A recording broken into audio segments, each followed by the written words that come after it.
33K. That's still quite a big difference.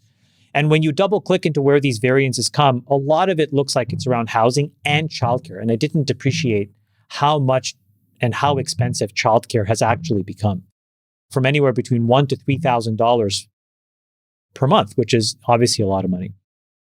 The other thing is that his original article was claiming that if you're above 33K but under 65K, you're actually better off staying at 33, because every time you go up, you actually lose a benefit. So the net effect is that you are becoming poorer. And it turns out that that math was actually false. When you calculate the net resources, meaning income plus benefits minus taxes and expenses, a family actually, as they step up the staircase, does earn more in disposable resources than a family that's earning less.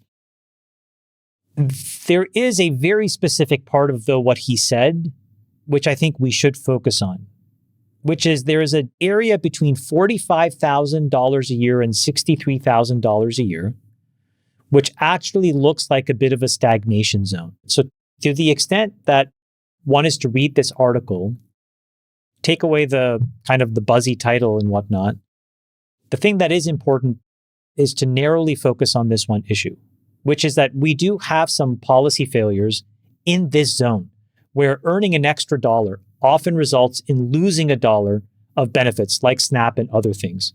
But that's a good thing to know, because now we can narrowly say, okay, what are states and what can the federal government do for people in just this part of the valley, this sort of like death valley? The last thing is, the article was saying, look, there is no real middle class.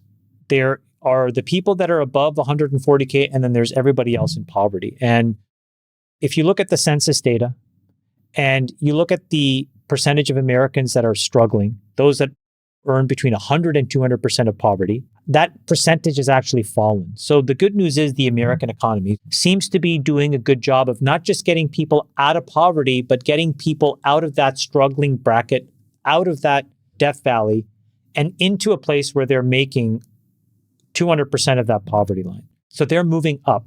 So the article is important because I do think it starts to say, look, this affordability thing has become a buzzword. A lot of people on the left and the right are using it to try to implement and affect policy. It's really important for us to be grounded in the facts of it. And the facts are that childcare costs have become an overwhelming burden for many families. We probably need to figure out a way to deal with that. Housing costs are out of control.